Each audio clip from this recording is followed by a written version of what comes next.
Hi, beautiful people. Today I'm showing you my hometown. It's in the northern tipmost of the island of Cebu. It's called Suba, Talisay, dan Bantayan, Cebu. Don't forget, it's in the map. So, the word of the Lord says in Psalm 34 verse 8, "Taste and see that the Lord is good. Blessed is the one who takes refuge in him." Well, I'm taking refuge in this island because I'm stuck for 4 months now because of the pandemic. So I'm making my quarantine useful.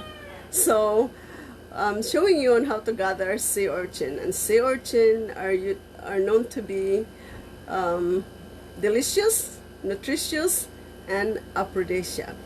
Well, sit and enjoy. Sit and watch sit and watch the video and enjoy.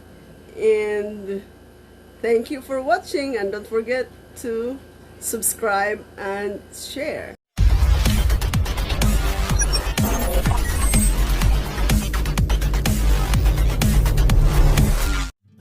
Hello, beautiful people. I'm taking you to my hometown of Suba, Talisay, Dalbantayan, Cebu. Okay, this is low tide where you can walk at sea without getting drowned. Walking on water, not the Jesus way, but the Bisdak way.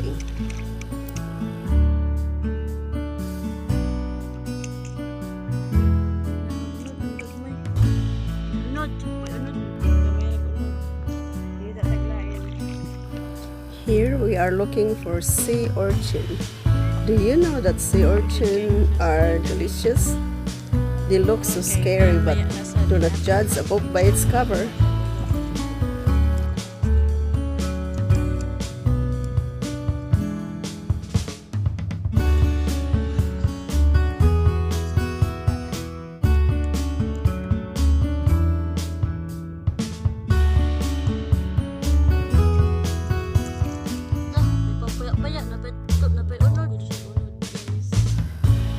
This is another kind of sea urchin, and we call them paya.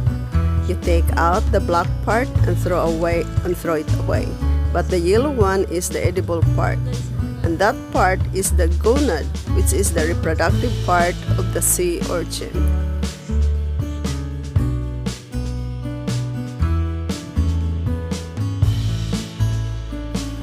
And the gonad, or the yellow part of the sea urchin, is the most delicious part of the sea urchin.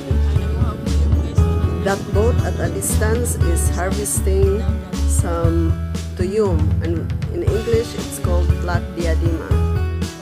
And the sea urchin has a defense mechanism in which they wrap themselves with seaweeds because that's their protection against the ultraviolet rays from the sun.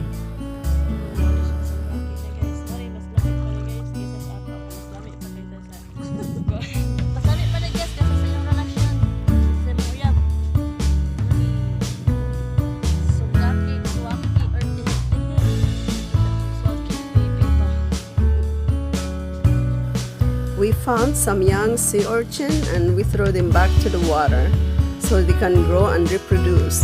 They start reproduction at the age of 3 years old, according to my research.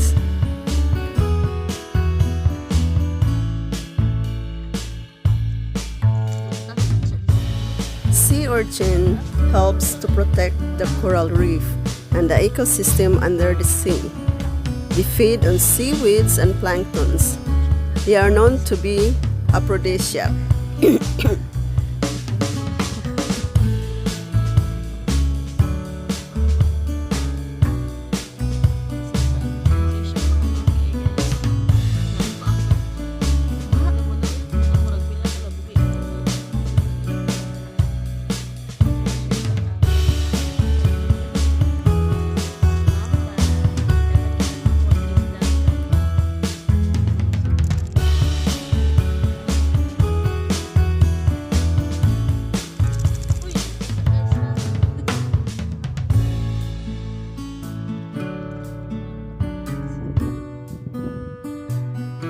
Then the diadema or the black sea urchin will be placed in the net and then shake it hard so to take out the spine, the spiny part, because when it stings it's really bad. So take out the stings by shaking the net.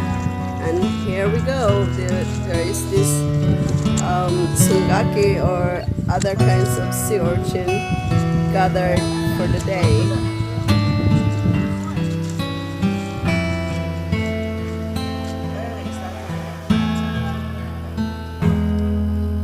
Then when you cut it open, here's the edible part. That's the gonad, and that's the most delicious part.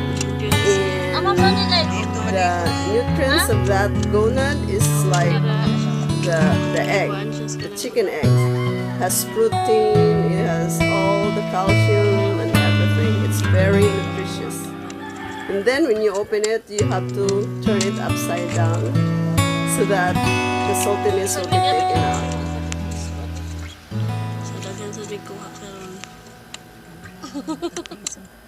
So these are the sea urchins. Sometimes they are so colorful, but if you have the black diadema, it's just plain black. And you take out the green part and leave the yellow part, and it's very delicious.